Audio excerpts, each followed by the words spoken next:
Hi hello beautiful souls எல்லோரும் எப்படி இருக்கீங்க? சூப்பராக இருக்கீங்க. நான் எனது வாழ்க்கையை சூப்பராக அழகாக செம்மையாக ஹாப்பியாக ஒவ்வொரு நாளும் கடவுள் கொடுத்த இந்த அற்புதமான வாழ்க்கை என் குடும்பத்தாரோடு சேர்ந்து சந்தோஷமாக மகிழ்ச்சியாக வாழ்ந்து கொண்டிருக்கிறேன் அப்படிங்கிற பதிவை ஒரு நாளும் சொல்லிட்டே வாங்க. ஒரு நாள் இல்லை ஒரு நாள் கண்டிப்பாக ஒரு மேஜிக் நடக்கிற மாதிரி, ஒரு மிராக்கிள் நடக்கிற மாதிரி உங்கள் வாழ்க்கை மாறுங்க. கண்டிப்பாக நிறைய பேர் ஒரே மாதிரி சுச்சுவேஷனில் ஒரே மாதிரி பேட்டர்னில் லைஃப் எனக்கு இதெல்லாம் மாறவே மாறாதா, ஒரு காலத்தில் நான் ஓஹோன்னு இருந்தேன், இன்றைக்கி என்னால் தரமட்டத்துக்கு என்னால் எந்திரிச்சு நிற்க முடியல, என்ன பண்ணுறது தெரியல, எதனால் எனக்கு இப்படி ஒரு சடனாக என் லைஃப்பில் ஒரு சர்க்கிள் ஏற்பட்டிருக்கு, நான் என்ன பண்ணணும், என்ன செய்யணும், ஏன் நல்ல ஒரு மரியாதையாக வாழ்ந்தேன்னா இன்றைக்கி ஃபினான்ஷியல் லெவலில் ரொம்ப டவுன் ஆகிட்டேன், எதுக்கு சந்தோஷமாக இருந்த என்னோடய வாழ்க்கை இப்படி இருள் அடைஞ்ச மாதிரி போச்சு, நினச்ச விஷயம் ஒன்று நடந்தது, இப்படி ஒன்று வேறு விதமாக நடந்துகிட்ருக்கே, இதுக்கு நான் என்ன பண்ணுறது, எந்த தப்பு போயிட்டுருக்கு, என்னை சுற்றி என்ன நடக்குதுன்னே எனக்கு தெரியலையே அப்படிங்கிற ஒரு குழப்பத்தில் தான் நீங்கள் பார்த்துட்ருக்கீங்க இல்லைங்களா? இது எல்லாமே சத்தியமாக சொல்கிறேன், கண்டிப்பாக இது எல்லாமே சரியாகும். ஓகேங்களா? சாதாரணமாக எந்த ஒரு விஷயமும் நீங்கள் யதார்த்தமாக ஒரு வீடியோ தட்டி நீங்கள் உள்ளே பார்க்க வரலைங்க. எவ்வளோ காலம் நீங்கள் போராடிட்டு தான் இருக்கிறீங்க, போராட்டத்தில் தான் உங்கள் லைஃப் இருந்திருக்கு. அந்த கர்மா அப்படிங்கிறது நிச்சயமாக ரிசால்வ் பண்ணி தான் ஆகணும், கழிச்சு தான் ஆகணும். கர்மா அப்படிங்கிறத கழிச்சு தான் ஆகணும். ஏன்னா வினை விதைத்தவன் வினை அறுத்து தான் ஆகணும். அந்த கர்மா முடிய போகிற தருணத்தில் அவங்களுடைய கஷ்டத்தை தீர்க்கிற விதமாக கடவுள் என்ன பண்ணுவாங்க, நிறைய நல்ல விஷயங்களை கொண்டு கொடுத்து, இனிமேல் உன்னோட கஷ்டம் முடிய போகுது, இதுக்கு மேலே உன் லைஃப் ஸ்டார்ட் ஆக போகுது அப்படிங்கிற ஒரு விஷயம் உங்களுக்கு வரமாக கொடுத்ததுக்கு அப்புறம் தான் நீங்கள் இந்த மாதிரி வீடியோஸ் நிறைய பார்த்து நான் எதனால் நான் இப்படி ஒரு கஷ்டத்தில் நான் நிற்கிறேன், நான் என்ன பண்ணணும், நான் ஏது பண்ணணும் அப்படிங்கும் போது தான் உங்களுக்கு இந்த மாதிரி வீடியோஸ்லாம் கண்டிப்பாக கண்ணில் படும். இதை பார்த்ததுக்கப்புறம் என்னோடய வீடியோஸ் நீங்கள் ரெகுலராக பார்க்குறவங்க நிறைய பேர் சேஞ்சஸ் ஆகிருப்பீங்க. நிறைய பேரோட லைஃப் டோட்டலாக கொஞ்சம் கொஞ்சமாக மாறி இருக்கிறத நீங்கள் கண்கூடாக பார்த்துட்ருப்பீங்க. அதை கூட நீங்கள் எனக்கு நிறைய பேர் வாட்ஸ்அப்பில் சொல்கிறீங்க, கமெண்ட்ஸில் சொல்கிறீங்க, நிறையா மாறி இருக்கேன் சிஸ்டர், ரொம்ப தன்னம்பிக்கையாக இருக்குது, உங்களோட ரீடிங்கை விட உங்கள் ஸ்பீச்னால் நான் நிறையா வெளியில் வந்திருக்கேன் அப்படின்னு சொல்கிறாங்க. ஸோ ரொம்ப சந்தோஷங்க. உங்கள் வாழ்க்கை கண்டிப்பாக நீங்கள் இந்நேரம் நீங்கள் புதுசாக பார்த்துட்டு இருந்தாலும் சரி, ஒரு 10 நாள் தொடர்ச்சியாக பார்த்துட்டு இருந்தாலும் சரி, அல்லது வருஷக்கணக்காக பார்த்துட்டு இருந்தாலும் சரி, உங்கள் லைஃப் சேஞ்சஸ் கண்டிப்பாக நடக்கும். கொஞ்சம் கொஞ்சமாக உங்களுக்குள்ள மாற்றம் ஏற்படும். நம்பிக்கையோடு இருங்க, கடவுளை பிடிங்க, கடவுளை மட்டும் நம்புங்க, வேறு எதையும் நம்பாதீங்க. உங்களுக்கு முன்னாடி உங்களுக்கு கஷ்டம் கொடுக்குற, காயம் கொடுக்குற அத்தனை நபர்களுமே ஒரு சோல் கான்ட்ராக்ட் போட்டு தான் வந்திருக்காங்க.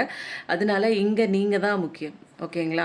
எதை நினச்சும் பழசை நினச்சி அல்லது ஃப்யூச்சரை நினச்சி பயந்துக்கிட்டு கவலைப்பட்டுக்கிட்டு உட்காந்துட்டே இருந்தோம் அப்படின்னா சொல்லும்போது 0303 இங்கே நம்மளை யாரும் காப்பாற்றுறதுக்கு யாருமே இங்கே வரமாட்டாங்க. நம்ம தான் நம்ம லைஃப்பில் சரி பண்ணி முன்னாடி வரணும். நம்ம தான் நம்ம லைஃப்பை எல்லாமே கொலாப்ஸ் பண்ணது நம்ம தான். இப்போது சரி பண்ணக்கூடிய ஒரு விஷயமும் நம்ம கையில் தான் இருக்குது, நம்மளால் மட்டும்தான் முடியும். அப்போது பொறுமையாக இருந்து நிதானத்தோட, ஃபஸ்ட்டு லெசனே பொறுமை நிதானம் தான். அதை ஃபஸ்ட்டு நம்ம கற்றுக்குவோம். புரியுதுங்களா? வேக வேகமாக ஓடி போய் இங்கே என்னத்தை சாதிக்க போகிறோம் இல்லைங்களா? என்ன நடக்குது அப்படிங்கிற ஒரு விஷயத்த தெளிவாக தெரிஞ்சதுக்கப்புறம் நம்மளுடைய பயணத்தை துரிதப்படுத்திக்கலாம். துரிதம்னா ஃபாஸ்ட் பண்ணிக்கலாம். ஓகேங்களா? இப்போ இன்றைக்கி நம்ம எந்த தெய்வத்தோட ஒரு பிளஸ்ஸிங் நமக்கு இன்றைக்கி கிடைக்க போகுது அப்படின்னா, எனக்கு இன்றைக்கி டக்குன்னு நேராக கை போகிறது முருகன் கிட்ட போகிறேன்னா,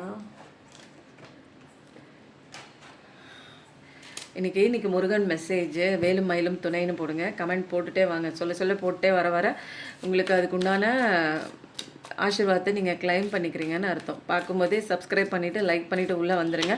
உங்களுக்கு தேவையான விஷயங்கள் கண்டிப்பாக இதில் முக்கியமாக இருக்குங்க. முக்கியமான ஏதோ ஒரு விஷயம் இருக்குது. இது பப்ளிக் ரீடிங், அதாவது ஜென்ரல் ரீடிங் தான். உங்களுக்கு செட் ஆச்சுன்னா எடுத்துக்கோங்க, இல்லைன்னா இது வேறு யாருக்கோ ஒரு பர்டிகுலராக போய் சேர வேண்டிய ஒரு விஷயம். ஓகேவா? இன்றைக்கி முருகனோட மெசேஜ் அழகாக சூப்பராக கடவுள் பாதத்தில் போயிடுச்சு. இப்போ நம்ம என்ன பார்க்க போகிறோம் அப்படின்னா, இன்றைக்கி உங்கள் மனசில் ஏதாச்சும் ஒரு விஷயம் நீங்கள் கேட்கணுன்னு வச்சுருப்பீங்க இல்லைங்களா? அந்த விஷயம் என்னன்னு பார்க்கலாம். இது ஃபுல்லாக எழுதி வச்சுருந்தேன். ஆனால் வந்து என்ன ஒரு ட்ரிக்காக நான் ஒரு விஷயம் பண்ணேன் தெரியுங்களா? இதில் எடுக்க எடுக்க திரும்ப அந்த கொஸ்டின் ரிப்பீட் ஆகக்கூடாது. ஒரு பேட்ச் ஃபுல்லாக வந்து முடியட்டும் அப்படிங்கிறதுக்காக எடுத்த விஷயங்களை, படித்த விஷயங்களை நான் என்ன பண்ணேன்னா, தனியாக ஒரு பாக்ஸ் போட்டு நான் அதை கீப் பண்ணி வச்சுட்ருக்கேன். இப்போ வந்து இன்றைக்கி வந்து நீங்கள் என்ன விஷயம் தெரிஞ்சுக்கணும் அப்படிங்கிற ஒரு விஷயத்த நம்ம பார்க்கலாம். உங்கள் மனசுக்குள்ளே என்ன விஷயம் நீங்கள் கேள்வியாக கேட்க போகிறீங்க அப்படிங்கிறது வந்து கரெக்டாக வந்து எவ்வளோ கொஸ்டின் இருக்குது அப்படின்னா 1 2 3 4 5 6 அவ்வளோதான் முடிஞ்சிச்சுங்க. இந்த பாக்ஸ் முடிஞ்சு திரும்ப நான் வந்து இதில் ஃபில் பண்ணுறேன். இப்போது உங்கள் மனசில் இருக்கிற கேள்வி வந்து மொத்தம் வந்து 6 கேள்விகள் இருக்குது. அந்த 6 கேள்விகள் என்னென்ன அப்படிங்கிறத நம்ம பார்க்கலாம். அதுக்கப்புறம் வந்து ஏஐ கார்ட்ஸில் இன்றைக்கி வந்து என்ன கதைகள் வந்து இன்றைக்கி உங்கள் பக்கம் வந்து வந்துட்டுருக்கு அப்படிங்கிறத பார்த்துட்டு நம்ம எனர்ஜி கார்டு எடுப்போம். ஓகேவா? இன்றைக்கி வந்து உங்கள் கதைகள் வந்து என்ன கதை வந்து இங்கே உருவாகிட்டுருக்கு, நீங்கள் பார்த்துட்ருக்கவங்க எந்த கதையில் வந்து நின்றுட்டுருக்கீங்க, எந்த விதமான ஒரு கஷ்டத்தில் நின்று பார்த்துட்ருக்கீங்க, எந்த ஸ்டோரியில் எந்த பாயிண்டில் நிற்கிறீங்க அப்படிங்கிற எல்லா விஷயமும் இப்போ வந்து வரப்போகுதுங்க. ரொம்ப ஆர்வமாக இருக்கீங்களோ? காடெல்லாம் பறந்து பறந்து கொத்து கொத்தாக விழுது. கொஞ்சம் வந்து மூச்சு பயிற்சி பண்ணிக்கோங்க. என் சேனல் பார்க்குறவங்க எல்லாத்துக்குமே தெரியும் மூச்சு பயிற்சி எப்படி பண்ணணும் அப்படின்னா பொறுமையாக நிதானமாக உள்ளே போகிற மூச்சு காற்றை நல்லா கவனித்து பாசிட்டிவிட்டி உள்ளே போகுது, வெளியில் போகும்போது நிதானமாக நெகட்டிவிட்டி வெளியில் போகுது அப்படின்னு ஒரு கற்பனை பாவனை பண்ணிக்கோங்க. இன்றைக்கி நம்ம கதையில் என்ன கதை வந்து வரப்போகுது 4 5 சரி, என்ன கதை வருதுன்னு பார்க்கலாம். எந்த கதையில் நீங்கள் மாட்டிகிட்ருக்கீங்க, எந்த கதையில் நீங்கள் ஸ்டக் ஆகி கொண்டு இருக்கிறீர்கள், உங்கள் கதை என்ன கதை? வாவ், இதே தான் வருது. உங்கள் பர்சன் நல்லா மாட்டிக்கிட்டாரு மச்சான் அப்படிங்கிற மாதிரி உங்ககிட்ட நிறையா விஷயங்கள் உங்களுக்கு தெரியாமல் அவங்களே வந்து அவங்க வாழ்க்கைக்குள்ளே குழிய பறிச்சுக்கிட்டாங்கன்னே சொல்லலாம். உங்களுக்கு தெரியாது, யாருக்குமே தெரியாது. இந்த உலகத்தில் என்ன தப்பு வேணாலும் பண்ணலாம், அதை யாரும் பார்க்க மாட்டாங்க அப்படின்னு சொல்லி நிறைய விஷயங்கள் பண்ணியிருக்காங்கல்ல. உங்களோட பார்ட்னர், நீங்கள் நம்பின பார்ட்னர், நீங்கள் ஓவராக ஹையர் பொசிஷனில் வச்ச பார்ட்னர், உங்களோட உயிரை அவங்க மேலே வச்சிருந்த அந்த பார்ட்னர் இன்றைக்கி வந்து அவரோட நிலை வந்து குலைஞ்சு போய் நிற்குது. தலையை கவுந்து போட்டு தான் நிற்கிறாங்க, தலையை தொங்க போட்டு தான் நிற்கிறாங்க. ஏன்னா இப்போது நிறைய விஷயங்களில் வந்து அவங்க மாட்டியிருக்காங்க. ஒரு சூழ்நிலை கைதியாக வீட்டில் தெரிஞ்சிருக்கலாம். ஒரு சில பேர் வந்து போலீஸ் கேஸ் அப்படி இப்படி அந்த மாதிரி கூட போயிருக்கலாம். ஏதோ ஒரு விஷயம் வந்து தவறான விஷயம், அது வந்து உங்களுக்கு பாதகம் பண்ணக்கூடிய ஒரு விஷயத்த உங்களுக்கு தெரியாமல் பண்ணிட்டு நல்லவங்க வேஷத்தில் சுற்றிட்டு இருந்தாங்க. அது தேர்ட் பார்ட்டி விஷயமா இருக்கலாம், அல்லது எந்த ஒரு விஷயமா கூட இருக்கலாம். அந்த ஒரு விஷயத்துல இருந்து இது அப்படியேங்க நான் எத்தனை தடவை நான் பண்ணாலுமே ஒரே கார்டே வருது அப்படின்னா அதே மாதிரி தான் பண்ணிட்டு இருக்கீங்கன்னு நினைக்கிறேன். அப்போ வந்து அந்த மாதிரிலாம் வந்து அவர் மாட்டியிருக்காரு, உங்கள் பர்சன் மாட்டியிருக்காரு. இப்போ வந்து என்னென்னா அவருக்கு வந்து ஒரு இன்ட்ரெஸ்டே இல்லை, லைஃப்பில் இன்ட்ரெஸ்டே இல்லை. ஏன்னா அத்தனை அடி விழுகுது. ஆசையாக போய் பண்ண விஷயமா இருக்கலாம், ஒரு பிளேயர் எனர்ஜியாக கூட இருக்கலாம். மற்றவங்க கிட்ட வந்து உங்ககிட்ட ஒரு மாதிரி, அவங்கக்கிட்ட ஒரு மாதிரினா டிஃப்ரெண்ட் ரோல் வந்து ப்ளே பண்ணி நல்லவங்க ரோல் மாதிரி நடித்து உங்களை ஏமாற்றிட்டு இருந்திருக்கலாம். அந்த பிளேயர் ரோல்லாம் இப்போ வந்து என்ன ஆச்சு, வெளியில் தெரிஞ்சு போச்சு. எல்லாருக்கும் தெரிஞ்சதுனால இப்போ வேறு வழி இல்லாமல் ஐயா மாட்டிக்கிட்டாங்க, ஐயாவோ அம்மாவோ மாட்டிக்கிட்டாங்க அப்படிங்கிறதா சொல்லலாம். இப்போ வந்து ஆல்ரெடி வந்து நீங்கள் செப்பரேஷனில் தானே இருக்கீங்க இல்லையா? ரொம்ப வந்து இப்போ அவங்க வந்து ஏங்குறாங்க. ரொம்ப டிஸ்டன்ஸில் போயிட்டீங்க நீங்கள். ஏன்னா இப்போ வந்து கூப்பிடுற தூரத்தில் இல்லை. அன்றைக்கி நீங்கள் அழுதுகிட்டே நின்னீங்க, ரொம்ப வந்து நெருங்கி போனீங்க உங்கள் பர்சன் கிட்ட. பட் அவங்க விலகி ரொம்ப தூரம் தள்ளி போயிட்டாங்க. இப்போ நீங்கள் ரொம்ப தூரம் தள்ளி போயிட்டீங்க. இப்போ அவங்க கூப்பிடுற தூரத்தில் நீங்கள் இல்லை அப்படின்னு நினைக்கும்போது அவருக்கு ஒரு சில வினாடி வந்து மூச்சை அப்படியே அடைச்சி போகுது.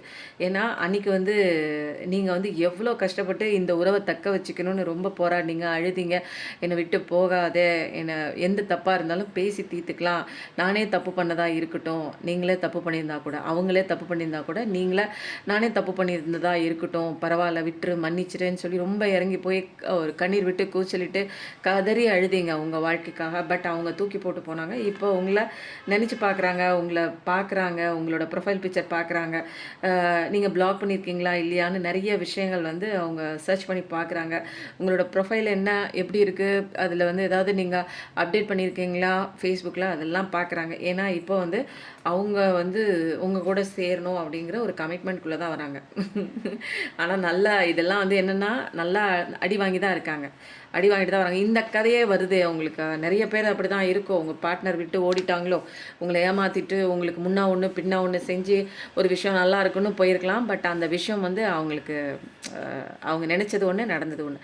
அந்த மாதிரி தான் வந்து போயிருக்கு. இப்போ வந்து ரொம்ப வந்து அவங்க வருத்தப்பட்டு தான் இருக்காங்க. உங்களை தவிர அவங்க லைஃப்பில் பக்கத்தில் வேறு யாரையும் நிற்க வச்சாலும் கூட அவங்களால சந்தோஷமாக இருக்க முடியாது. ஏன்னா வந்து இப்போ தான் ரியலைசேஷன் ஆகுது, நீங்கள் தான் வந்து உண்மையான வைரம். அவங்களுக்கு உங்களுக்கு ஏற்ற பர்சன் அவங்க இல்லைங்கிறது நல்லா புரிஞ்சுக்கிட்டாங்க. ஆனால் வந்து நீங்கள் ஒரு தெய்வீக தன்மையுள்ள ஒரு பர்சன், நீங்கள் ஒரு எம்பத்தட்டிக்கலான ஒரு பர்சன். உங்களை மாதிரி இன்னொன்று அவரால் அவர் வாழ்க்கையில் சூஸ் பண்ண முடியாது அப்படின்னு அவர் நல்லா தெரிஞ்சுக்கிட்டு என்ன பண்ணுறாங்க, இனிமேல் நம்ம வந்து பண்ணுற மாயான விஷயம், இந்த பிளேயர் எனர்ஜி, இந்த ஏமாத்துறது, இந்த மாதிரி ஒன்றை விட்டுட்டு இன்னொன்று தேடி ஓடுறது, அந்த விஷயத்தெல்லாம் நம்ம விட்டுட்டு சரண்டர் ஆகி காலை பிடிச்சி செஞ்ச தப்பு அத்தனைக்கும் மன்னிப்பு கேட்டு நம்ம வந்து வாழ்க்கையை இவங்க கூட தொடரணும், ஒரு கமிட்மெண்ட் போகணும், ஒரு லவ் வந்து சொல்லணும், பழைய மாதிரி இந்த ஒரு உறவு வந்து மலரணும் அப்படிங்கிறதுக்காக நிறைய சிரத்தை எடுக்கணும் அப்படின்னு முயற்சி பண்ணி நினச்சிட்டாங்க. கமிட்மெண்ட்குள்ளே போகணும், எப்படியாவது கையில் காலில் விழுந்து கமிட்மெண்ட்குள்ளே வரணுங்க நினைக்கிறது உங்கள் பார்ட்னருங்க. இப்போதைக்கு அங்கே அப்படி தான் போயிட்டுருக்கு. இந்த கதையே தொடர்ச்சியாக வர்றதை பார்த்தா நிச்சயமாக உங்கள் பார்ட்னர் வர துடிச்சிட்ருக்காங்க அப்படிங்கிறது டபுள் கன்ஃபர்மேஷன் நடந்துட்டுருக்கு. இப்போ வந்து கேள்வி வந்து பார்த்துட்டு நம்ம வந்து கார்டு எடுக்கலாம். வாவ், நான் கடவுளோட குழந்தையா, குழந்தைதானா, ஏன் எனக்கு கஷ்டம்? நான் கடவுளோட குழந்தையா, குழந்தைனா ஏன் எனக்கு கஷ்டம்? கடவுளோட குழந்தைக்கு ஏங்க கஷ்டம் வரப்போகுது அப்படின்னு கேட்குறாங்க. பார்க்கலாமா? நீங்கள் கடவுளோட குழந்தையா அப்படிங்கிறது இது எல்லாரோட கேள்வியாகவும் வச்சுக்கலாம். ஓகேவா? கடவுளோட குழந்தையா, ஏன் எனக்கு கடவுளோட குழந்தைனா எதுக்கு கஷ்டத்தில் நான் இருக்கணும் அப்படின்னு கேட்குறாங்க. அம்மா இதுக்கு உண்டான ஆன்சர் சொல்லுங்கள். எல்லாருக்கும் ஒரு தெளிவு கிடைக்கட்டும். நீங்கள் கடவுளோட குழந்தை தான், புரியுதுங்களா? கடவுளை நீங்கள் வந்து எங்கே தேடுறீங்க? உங்களுக்குள்ளே தேடலையே, வெளியில் எங்கேயோ தனியாக இருக்காருன்னு தேடுறீங்க. ஏதோ ஒரு விஷயம் வந்து தான் உங்களை காப்பாற்றணும்னு தேடுறீங்க. ஏதோ ஒரு விஷயத்தின் மேலே ஓவராக அடிக்ஷன் வச்சு போகிறீங்க. கடவுளோட குழந்தை வந்து எதையும் சார்ந்து இருக்காதே. நீங்கள் எதையோ ஒன்று கற்பனை பண்ணி ஏதோ ஒன்று நடக்கணும்னு நினச்சி ஒரு விஷயம் நீங்கள் நினைக்கிறீங்க, அது நடக்கலைன்னா வருத்தப்படுறீங்க. ரொம்ப ஓவர் எக்ஸ்பெக்டேஷனில் இருக்கீங்க. கடவுளோட குழந்தைக்கு எந்த விதமான எக்ஸ்பெக்டேஷன் இருக்காதே, அவங்க நினச்சாலே நடக்குமே. கடவுளோட குழந்தை வந்து சந்தோஷத்தை தேடி இப்படி நிற்காதே. அந்த குழந்தைக்கே அதுக்குள்ளேயே நிறைய சந்தோஷங்கள் இருக்குது, நிம்மதி இருக்கே. அப்போது என்னவோ ஒன்று நீங்கள் தேடிட்டே நிற்கிறீங்க. ஒரு நபராக இருக்கலாம், சந்தோஷமாக இருக்கலாம், நிம்மதியாக இருக்கலாம். அப்புறம் கடவுள் கொடுத்த அத்தனை அந்த 3D வேர்ல்டில் கிடைக்கக்கூடிய அத்தனை பொருட்களாக இருக்கலாம். பொருட்கள்னால் வீடு, வாகனம், வசதி. அப்போ ஏதோ ஒரு எதிர்பார்ப்போடு இருக்கீங்களே. கடவுளோட குழந்தைங்க எதையுமே எதிர்பார்க்க தேவையே இல்லையே. அவங்க நினச்சாலே கண்டிப்பாக நடக்குமே. அப்போது நீங்கள் பண்ணுற தப்பெல்லாம் என்ன எதிர்பார்க்குறீங்க? ஏதோ ஒரு நபரை எதிர்பார்க்குறீங்க. இந்த விஷயம் இப்படி இருக்கணும்னு எதிர்பார்க்குறீங்க. இந்த விஷயம் இப்படி நடக்கணும்னு எதிர்பார்க்குறீங்க. எதிர்பார்க்க தேவையே இல்லையே. நீங்கள் ஒரு ஹையர் ஃப்ரீக்வன்சியில் பாசிட்டிவிட்டியாக சந்தோஷமாக இருந்து கடவுளோட குழந்தையாக நீங்கள் வந்து உங்கள் கடமைகளை நீங்கள் செய்யும்போது நீங்கள் கஷ்டப்பட மாட்டீங்களே. ஆனால் நீங்கள் அப்படி பண்ணுறீங்களா? உங்கள் வேலையை மட்டும் நீங்கள் பார்க்குறீங்களா? உங்களை ஃபோக்கஸ் பண்ணி பார்க்குறீங்களா? உங்களுக்கான எக்ஸசைஸ் பண்ணி பார்க்குறீங்களா? உங்கள் கூட நீங்கள் கனெக்டிவிட்டியாக இருக்கீங்களா? உங்களுக்குள்ளே இருக்கிற கடவுள் கூட நீங்கள் கனெக்ட் ஆகுறீங்களா? இருக்கீங்களா? சொல்லுங்கள். இதெல்லாம் நீங்கள் பண்ணாதனால எதையோ ஒன்று தேடிட்டே நிற்கிறீங்க நீங்கள். அப்போது தேடிட்டே நிற்கும் போது நீங்கள் கடவுளோட குழந்தைன்னு நீங்களே உணராத போது நீங்கள் அப்புறம் எப்படி உங்களுக்கு நல்ல விஷயங்கள் நடக்கும்? அப்போ கஷ்டம்தான் இருக்கும். ஏன் கஷ்டம் வருதுன்னா, நீ கடவுள் தன்மையாக உனக்குள்ளே இருக்கிற கடவுள் தான், நீ தான் கடவுள் அப்படிங்கிறத உணராத வரைக்கும், வெளியில் நம்ம எல்லா விஷயங்களையும் வந்து சந்தோஷத்தை தேடுற வரைக்கும், நியாயத்தை தேடுற வரைக்கும், உண்மையை தேடுற வரைக்கும், இங்கே எல்லாமே மாயான உலகம். நீ என்னத்தை தேடுற? உண்மையை, சந்தோஷத்தை, ஒரு துணையாக தேடிட்டு இருக்கேன். இங்கே எதுவுமே உண்மையே இல்லையே. நீ தேடுற இடமே தப்பு. நீ சந்தோஷத்தை தேடுறேன்னு ஏன் வெளியில் தேடுற? சந்தோஷம், உன்னோட நம்பிக்கை, உன்னோட பாதுகாப்பு எல்லாம் உனக்குள்ளே தான் இருக்குது. நீ வெளியில் தப்பான எண்ணத்தை தேடும் போது அந்த இடத்துல கஷ்டம் இருக்குது. ஏன் நீ அங்கே தேடுற? அப்போது நீ கடவுளோட குழந்தை தான். ஆனால் வந்து கடவுள் வந்து ஏன் வந்து அந்த கஷ்டத்தை அலோவ் பண்ணுறாரு அப்படின்னா, கஷ்டப்பட்டால் தான் உனக்கு எந்த இடம் வந்து கரெக்டாக நீ போகணுங்கிற பாதையை நோக்கி நீ திரும்புவ. புரியுதுங்களா? வெளியில் தேடுறதுனால தான் உனக்கு கஷ்டம். அப்போ வெளியில் தேடுறதை நிறுத்திட்டு உனக்குள்ளே வா. அதுக்கு தான் வந்து கஷ்டத்தை வந்து அலோவ் பண்ணலை. அது வந்து நீ கண்டுபிடிக்கணும் அப்படிங்கிறதுக்காக நிறைய வாய்ப்புகள் வந்து கொடுக்குறாங்க. கஷ்டப்பட்டுக்கிட்டே இருக்கும்போது ஒரு கட்டத்துக்கு மேலே எனக்கு கஷ்டம் பிடிக்கல, எனக்கு ஏதாவது சொல்லு கடவுளேங்கும் போது கடவுள் பிடிச்சி தரன்னு உனக்குள்ளே விடுவார். அங்கே தான் உனக்கு இருக்குது உலக ஞானமே இருக்குது, பிரபஞ்ச ஞானமே இருக்குது, பிரபஞ்ச ஆற்றலே இருக்குது. எனக்குள்ளே எல்லாம் இருக்குது, எனக்குள்ளே சந்தோஷம் இருக்குது, எனக்குள்ளே நிம்மதி இருக்குது, எனக்குள்ளே ஒரு ப்ரொடெக்ஷன் இருக்குது. நான் போய் வெளியில் போய் ஒரு நபர்கிட்ட தேடும்போது, ஒரு விஷயத்தின் மேலே தேடும்போது அங்கே தான் எனக்கு பெயின் இருக்குங்கிற ஒரு பாடத்தை நீ கற்றுக்கணும். அப்படின்னா இந்த கஷ்டத்துக்குள்ளே வந்தால் தான் உன்னால் கற்றுக்க முடியும். அப்போது கடவுளோட குழந்தையாக இருந்தால், கடவுளே இறங்கி வந்தாலும் இந்த உலகத்தில் கஷ்டப்பட்டு தான் ஆகணும். இறைவனுக்கே அந்த ஒரு விஷயந்தான். அப்போ கடவுளோட குழந்தை நம்மளுக்கும் அந்த கஷ்டத்தை அனுபவித்து தான் நம்ம வந்து இங்கே பிரபஞ்ச சட்டத்தை கண்டுபிடிக்க முடியும். அந்த பூமி அப்படின்னா எல்லாத்துக்குமே ஒன்று தான். கடவுளே இறங்கி வந்தாலும் இங்கே அதன்படி நான் நிறைய வந்து நம்ம இதிகாசங்கள்லாம் படிச்சிருக்கோம். கடவுள் இங்கே இறங்கி வந்தால் கூட 14 வருஷம் வனவாசம் அடைஞ்சார் இல்லைங்களா ராமர். அப்போ அவரு கடவுள் தானே. ஏன் அந்த வனவாசத்தெல்லாம் வந்து இது பண்ண வேண்டியதானே, வேண்டாம் அப்படின்னு சொல்லிட்டு பண்ண வேண்டியதான். ஆனால் கடவுளே இறங்கி வந்தாலும் இந்த கஷ்டத்துக்குள்ளே மாட்டி தான், இந்த மாய உலகத்துக்குள்ளே மாட்டி தான் தான் யாருங்கிறத ப்ரூவ் பண்ணும். அப்போது இந்த கஷ்டத்துக்குள்ளே மாட்டி தான் உன்னோட பவர் என்ன, நீ கடவுளோட குழந்தைங்கிறது ப்ரூவ் பண்ணுமா வேண்டாமா. அப்போ கஷ்டம்தான் வரும். கடவுளோட குழந்தைங்களுக்கு ஓவராக கஷ்டம் வரும். அதுதான் வந்து இங்கே ரொம்ப சீக்ரெட். ஏன்னா சீக்கிரம் வந்து நம்மளால் எவ்வளோ பெரிய கஷ்டத்தையும் ஓவர் கம் பண்ணி வர முடியும் அப்படிங்கிறது நமக்கு தெரியாமல் நிற்கிறோம் தவிர நம்மளால் முடியும். அந்த கஷ்டத்தை ஓவர் கம் பண்ணி நான் சந்தோஷமாக வாழலாம். இது என்னோட சொர்க்கம், இது கடவுள் எனக்காக படைச்ச ஒரு சொர்க்கம். நான் தவறான வாழ்க்கை வாழ்கிறதுனால, தவறான கண்ணோட்டத்தில் இந்த உலகத்தை பார்க்கறதுனால எனக்கு வலிக்குது, எனக்கு கஷ்டம். அப்போது சரியான பார்வையில் நான் அந்த உலகத்தை பார்க்கணுங்கிறதுக்காக தான் கஷ்டம் எனக்கு இன்னும் தொடர்ச்சியாக வந்துகிட்டே இருக்குன்னா நான் சரியான பாதையில் போகலைன்னு அர்த்தம். கஷ்டம் அப்படிங்கிற பாதையில் போயிட்டுருக்கேன். நான் சந்தோஷம் நிம்மதி அப்படிங்கிற ஒரு பாதை இருக்குது, 2 பாதை இருக்குது. நான் ஒரு பாதையில் போயிட்டே இருக்கேன். அதே பாதையில் போகிறதுனால எனக்கு கஷ்டம் வருது. இன்னொரு பாதையை நான் சூஸ் பண்ணணுங்கிறதுக்காக தான் எனக்கு அந்த பெயின் இன்னும் இருந்துகிட்டே இருக்குது. கடவுளோட குழந்தைங்களுக்குன்னு கஷ்டம் வரல, கடவுளுக்கே இந்த உலகத்துக்கு வந்தால் கஷ்டம்தான் இருக்குது. எல்லாருமே கஷ்டப்பட்டு தான் இந்த மாயையிலேருந்து இந்த மைண்டு கொடுக்குற இந்த மாயையான அந்த ஒரு இல்யூஷனான அந்த ஒரு எண்ணங்கள்லேருந்து தப்பிச்சு கடவுளோட சிந்தனைக்குள்ளே போகிறது தான் இங்கே பெரிய டாஸ்க்கு. எல்லாத்துக்குமே டாஸ்க்கு தான் இருக்குது. புரியுதுங்களா? அந்த டாஸ்கெல்லாம் நம்மளால் வந்து தாண்டி வர முடியும், நம்மளால் ஜெயிக்க முடியும். அந்த பவர் தான் நம்ம கடவுளோட குழந்தைங்கிறனால அந்த பவர் நமக்கு இருக்குது. அதனால தான் வந்து நம்ம பிடிச்சி தள்ளுது.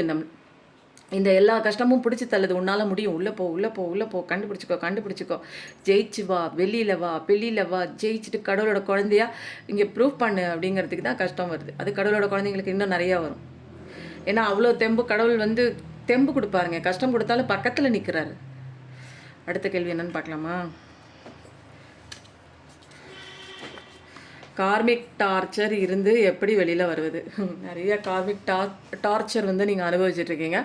இதிலேருந்து நீங்கள் எப்படி வெளியில் வருதுன்னு பார்க்கலாமா? கார்மிக் டார்ச்சர்னால் கார்மிக் பர்சன் இருந்து கொடுக்கலாம் அந்த டார்ச்சர். அது இல்லை அப்படின்னா வந்து அந்த உடலால் ஏதாவது வியாதிகளால் வந்து கஷ்டப்படுறதும் கார்மிக் டார்ச்சர் தான். அதுக்கப்புறம் கடனால் வந்து கஷ்டப்படுறதும் கார்மிக் டார்ச்சர் தான்.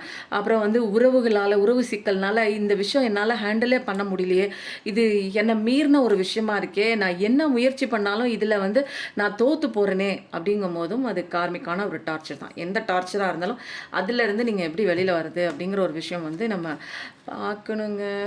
இந்த பாயிண்டரில் வைக்காம நான் பண்ணிட்டேன், இருந்தாலும் பரவாயில்ல, மன்னிச்சுக்கோங்க.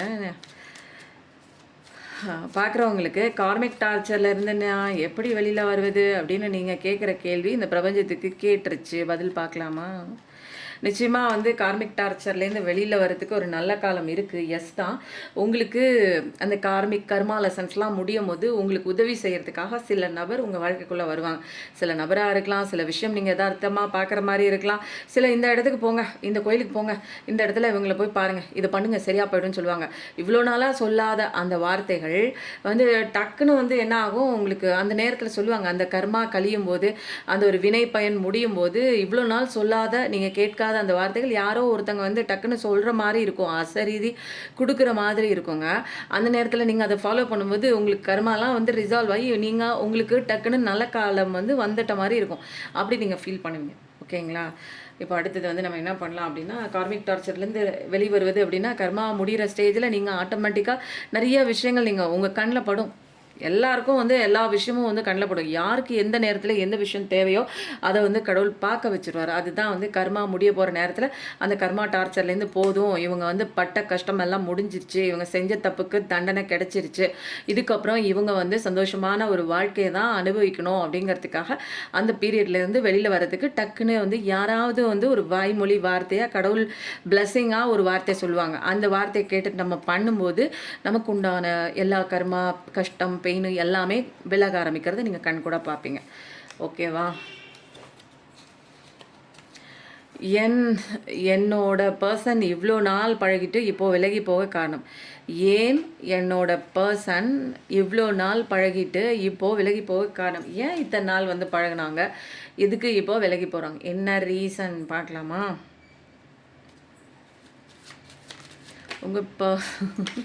உங்கள் பர்சன் வந்து இவ்வளோ நாள் பழகிட்டு இப்போ ஏன் விலகி போகிறதுக்கு என்ன வந்துச்சு, என்ன ரீசன் பார்க்கலாம்.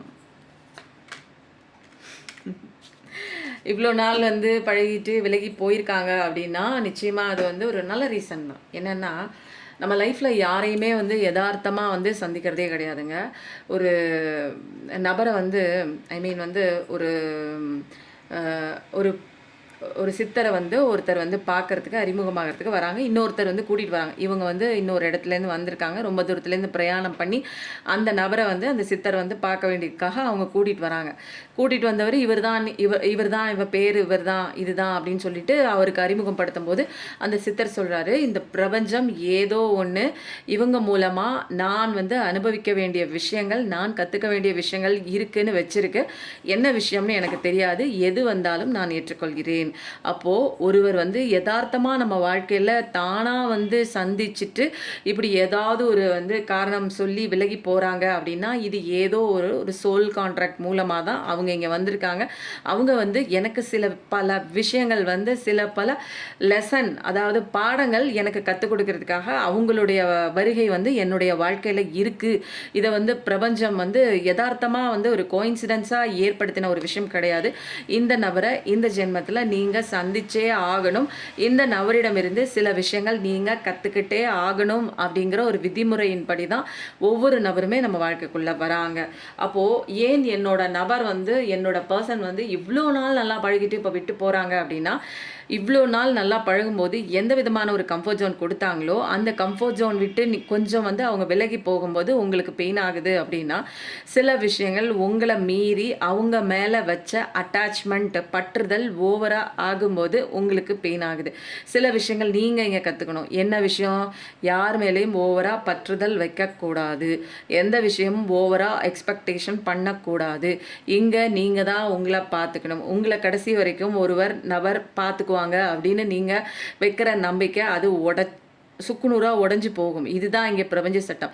செல்ஃப் லவ் பண்ணணும், உங்களை நீங்களே நேசிக்கணும், உங்களை நீங்களே வந்து கனெக்டிவிட்டியாக இருக்கணும். என் கூட நான் நல்லா பேசணும், உங்கள் கூட நீங்கள் நிறையா விஷயங்கள் பேசி பேசி பேசி பேசி கனெக்ஷன் உங்களுக்குள்ளே வச்சுக்கணும். அப்போது நம்ம தான் நமக்கு வந்து கடைசி வரைக்கும் ஒரு பெஸ்ட்டு ஃப்ரெண்டு, பெஸ்ட்டு தோழமை யார் அப்படின்னு கேட்டால், இந்த உலகத்தில் நம்ம வாழ்கிற நாள்லேருந்து போகிற நாள் வரைக்கும் நம்ம கூட வந்து சந்திக்கிற நபர்கள் ஒரு நேரம் இருப்பாங்க, இன்னொரு நேரம் வேறு மாதிரி மாறுவாங்க. அவங்க மாற்றத்தை பொறுத்து என்னோட சந்தோஷம், என்னோட நிம்மதி, என்னோட வாழ்க்கை, என்னோட நகர்வு இதை வந்து நம்ம கொண்டு ஃபிக்ஸ் பண்ணும்போது தான் நம்ம வாழ்க்கையை ஆட்டங்காணுது. ஏன்னா அவங்க எடுத்து வைக்கிற உங்களை விட்டு விலகி போகிற ஒவ்வொரு தருணமும் உங்களுக்கு பெயின் ஆகுது. அப்போது எப்படி இந்த உலகத்தில் நான் வாழ்ந்தால் சந்தோஷமாக இருக்கலாம் அப்படின்னா, மற்றவங்கள டிபெண்ட் பண்ணி மற்றவங்களுக்கு கீழ்நிலையில் நிற்கும் போது, அவங்களுக்கு காலடியில் நிற்கும் போது, அவங்க தான் வேணும் அப்படின்னு நான் வந்து இறுக்கி பிடிச்சி நான் நிற்கும் போது, இந்த விஷயம் எனக்கு வேணும்னு நான் இறுக்கி பிடிக்கும்போது என்னோட நெஞ்சு இறுக்கி பிடிக்குது. ஏன் அப்படின்னா, நான் அவங்கள நம்புகிறேன், என்னை விட்டுட்டு நான் அவங்கள நம்புகிறேன், என்னை தாண்டி நான் அவங்கள வந்து அதிகப்படியாக பாசம் கொடுக்குறேன், என்னை தாண்டி எனக்கு அவங்கள தான் பிடிக்குது, என்ன பிடிக்கல அப்படிங்கும் போது தான் நமக்கு நிறைய பெயின் வருது. அப்போ என்ன பண்ணணும்? இந்த பெயின் எல்லாம் போகணும்னா நான் நல்லா என்னை நேசிக்கணும், நான் நல்லா என்னை பார்த்துக்கணும், நான் நல்லா என் உடலை கேர் பண்ணிக்கணும், என்னுடைய பாதை இங்கே நான் தனியாக தான் கடந்து போகணும் அப்படிங்கிற உண்மையான ரியாலிட்டி வந்து இங்கே தெரிஞ்சிருக்கணும். இங்கே வந்து நம்ம பண்ணிகிட்டு இருக்க ஒரு வேலை என்னென்னா கற்பனை. இந்த இந்த உலகமே இல்யூஷன், மாய உலகத்தில் நீ ஒரு கற்பனையில் இருக்கிற. நேற்று வந்து ஒழுங்காக பழகிட்டு இருந்துச்சு, அது உண்மையாக தான் இருக்கும். நான் உண்மையாக இருக்கேன், அதுவும் உண்மையாக தான் இருக்கும் அப்படின்னு நீ வைக்கிற பாரு அந்த நம்பிக்கை தான் இங்கே உடஞ்சி போச்சே தவிர நீ உடஞ்சி போகல. அப்போது வந்து இங்கே என்ன பண்ணணும் அப்படின்னா, நான் சில கருத்துகள் இங்கே வந்து பிரபஞ்சம் வந்து ஏற்படுத்தி வச்சிருக்கிற விஷயங்களை நான் படிக்கிறதுக்காக சோல் கான்ட்ராக்டாக வந்த ஒரு விஷயம். அந்த ஒரு விஷயம் வந்துட்டு அது விலகும் போது தான் எனக்கு இங்கே பாடமே தெரியுது. இங்கே பிரபஞ்சத்தில் இப்படி ஒரு பாடம் இருக்கா? அப்போது நான் படித்து வந்த பாடம், நான் வந்து ஒழுங்காக இருக்கேன், ஒருத்தர் மேலே அன்பு கொடுக்குறேன், அவங்க என் கூட எப்பயுமே கடைசி வரைக்கும் அன்போடு இருப்பாங்க, என்னை கடைசி வரைக்கும் பார்த்துக்குவாங்க, அவங்க தான் உயிர் உலகம், நான் எப்படி இருந்தாலுமே அவங்க என்னை வந்து பார்த்துக்குவாங்க, டேக் கேர் பண்ணுவாங்க அப்படின்னு நினச்சது யார் தப்பு? நான் இங்கே படிச்சுட்டு வந்த லெசன் அப்படி. புரியுதுங்களா? அப்போது வந்து இங்கே தப்பு தப்பாக நான் லெசன் படிச்சுட்டு வந்து இங்கே அடி வாங்குறேன், அதுதான் எனக்கு வந்து வலிக்குது. அப்போ என்ன லெசன் இங்கே கரெக்டு அப்படிங்கிறத தெரிஞ்சுக்கிறதுக்கு தான் அவங்க உங்களை விட்டு போகிறாங்க. ஓகேங்களா?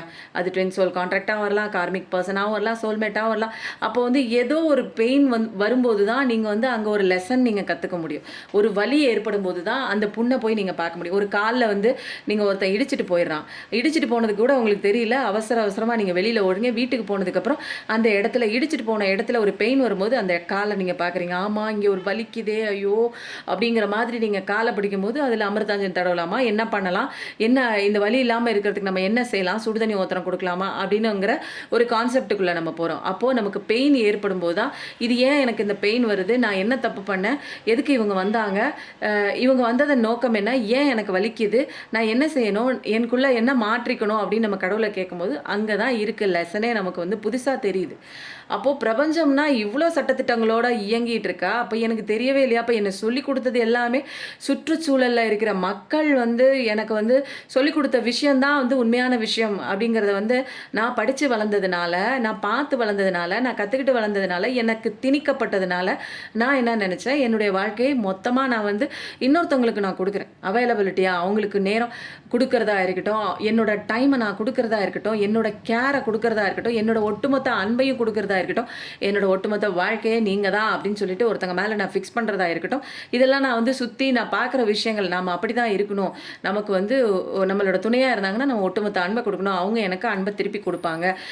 எனக்கு எதுவுமே தேவையில்லை, எல்லாமே அவங்களுக்காக தான் நான் இருக்கேன். அவங்க நல்லா இருந்தால் போதும், அந்த பையன் நல்லா இருந்தால் போதும், அந்த பொண்ணு நல்லா இருந்தால் போதும், எனக்கு பிறக்கிற பிள்ளைங்க நல்லா இருந்தால் போதும், எனக்கு என்னை பற்றின கவலை இல்லை அப்படின்னு சொல்லிட்டு நம்மளை விட்டுட்டு இன்னொன்று மேலே நம்ம ஃபுல் ட்ரஸ்ட்டு, ஃபுல் நம்பிக்கை, ஃபுல் சந்தோஷம், எல்லாத்தையும் நம்ம ஒட்டுமொத்த சந்தோஷம் எல்லாத்தையும் நம்ம அவங்க கொடுக்கும்போது தான் நமக்கு இங்கே பெயின் ஆகுது. அப்படிலாம் கொடுக்கக்கூடாது, அப்படிலாம் யாரையும் இங்கே நம்பக்கூடாது. ஏன்னா இது வந்து மாறக்கூடிய ஒரு இல்யூஷனான வேர்ல்டு. இங்கே மனிதர்கள் இப்படி தான் இருப்பாங்க. சோல் கான்ட்ராக்ட் போட்டு நீங்கள் வந்திருக்காங்க, நீங்கள் தவறாக பாடம் படிச்சிருக்கீங்க, அந்த தவறான பாடத்தை கரெக்ட் பண்ணுறதுக்காக அந்த பர்சன் வந்துட்டு இவ்வளோ நாள் நல்லா பழகிட்டு உங்களை விட்டு போகும்போது தான் நீ தப்பாக படித்து வச்சுருக்க பாடங்களே அப்போ தான் புரியுது. அப்போ நான் படித்த பாடம் தப்பா? ஆமாம் தப்பு, 100% தப்பு. யார் ஒருத்தவங்க வந்து காப்பாற்றுவாங்கன்னு நம்ம அப்படி தானே பாடம் படிச்சிருக்கோம். இந்த குடும்பத்துக்காக உழைக்கணும், கடைசி வரைக்கும் இருக்கணும், எனக்கு எந்த சந்தோஷமே இல்லை, அந்த குடும்பத்தில் இருக்கவங்க சந்தோஷப்பட்டால் போதும், எனக்கு இனிமேல் என்ன வாழ்க்கை இருக்குன்னு எத்தனை பேர் வாழ்க்கையை கடந்து போயிருக்கோம் இல்லைங்களா? 70s 80s 60s எத்தனை பேர் நம்ம அப்படி போயிருக்கோம். ஆனால் அதெல்லாம் உண்மையான ஒரு விஷயமா? ஒவ்வொரு தாய்மார்களும் ஒவ்வொரு பெண்களாக இருக்கட்டும் அவங்க என்ன சொல்லி அனுப்புகிறாங்கன்னா, குடும்பம்னா இப்படி தான் இருக்கும், அட்ஜஸ்ட் பண்ணிட்டு போகணும், நீ என்ன சொல்கிறாங்களோ கேட்டு நடக்கணும், புருஷன் சொல்கிறத கேட்கணும் அப்படிங்கிறதெல்லாம் அந்த ஒரு அட்டவணை போட்டு தான் நம்ம வந்து ஒவ்வொரு பேரண்ட்டுமே வந்து சொல்லி அனுப்புகிறாங்க. எதுனாலுமே வந்து அங்கே வந்து அட்ஜஸ்ட் பண்ணிட்டு வாழ்கிறது தான் வந்து ஒரு குடும்பம். எந்த விஷயமா இருந்தாலும் அந்த குடும்பத்தோட மானம் வெளியில் போகக்கூடாது, என்ன கஷ்டத்தை வேணாலும் நீ தாங்கிக்கலாம், அந்த குடும்பத்தில் உள்ளவங்கள சண்டை சச்சரவு இந்த மாதிரிலாம் ஏற்படுத்தாத, குடும்பத்தை ரெண்டாக பிரிக்காத, இப்படி தான் வந்து ஒரு 60s 70s 80s மோஸ்ட்லி பாதி 90s வரைக்குமே வந்து சொல்லி கொடுத்துருக்காங்க. புரியுதுங்களா? அப்போது அந்த ஒரு கண்ணோட்டத்தில் இதெல்லாம் யார் சொல்லி கொடுத்தது சொல்லுங்கள்? புருஷனுக்கு அடங்கி இருக்கணும் அப்படிங்கிற எல்லா விதமான ஒரு கோட்பாட்டையும் நமக்கு யார் வகுத்தது? கடவுளா வகுத்தாரு? மக்கள் வகுத்த விஷயங்க. அதை பார்த்து நம்ம வந்து பழகுறோம். நம்மளை சுற்றி இருக்கிற நபர்கள் இப்படி தான் இருக்காங்க, எங்கள் அம்மா இப்படி இருக்காங்க, எங்கள் அப்பா இப்படி இருக்காங்க, அப்போது இப்படி தான் இருக்கணும், எனக்கு எதுவுமே கிடையாது, எனக்குன்னு ஒன்றுமே கிடையாது, நான் மற்றவங்களுக்காக உழைக்க வந்திருக்கேன், எனக்கு வாழ்க்கையே கிடையாது, எனக்கு சந்தோஷம் கிடையாது, எனக்கு நிம்மதி கிடையாது, எனக்கு இன்ட்ரெஸ்டே கிடையாது, மொத்தத்தில் நான் எய்ம்லெஸ் பர்சன், நான் மற்றவங்களுக்காக வாழ்கிறதுக்காக அவங்கள வந்து சந்தோஷமாக வச்சுக்கிறதுக்காக அவங்களுக்கு அடிமையாக படைச்ச ஒரு ஜீவன் அப்படிங்கிற கண்ணோட்டத்தில் தான் நம்ம நிறைய பேர் வந்து வாழ்ந்துட்டுருப்போம். அதெல்லாம் தப்பு அப்படிங்கிற ஒரு விஷயத்துல தான் ஒரு கட்டத்துக்கு மேலே என்ன ஆகுது, அடி மேலே அடி வாங்கி எப்பா உனக்கு முடிஞ்சு போச்சு கர்மா, இந்த லெசனை படின்னு சொல்லிட்டு நம்ம என்ன பண்ணுவோம், ஒரு கட்டத்துக்கு மேலே கடவுளே இறங்கி வந்துடுவார். இது பாவம் இன்னும் கஷ்டப்பட்டுட்டே இருக்குது, எப்போ லெசனை கற்றுக்க போகுதுன்னு அவரே கூட இருந்து நிறைய லெசன் கற்றுக் கொடுப்பாங்க. அப்போ தான் தெரியும் நம்ம பண்ணிட்டு இருக்கிறதெல்லாம் நம்ம தப்புனால தான் நம்ம வாழ்க்கை இவ்வளோ மோசமாக போயிருக்கு அப்படிங்கிற ஒரு விஷயம்லாம். அந்த பாடத்தை நம்ம கற்றுக்கிறதுக்கு தான் நம்ம கிட்ட வந்து ஒரு ஒரு பார்ட்னர் வருவாங்க.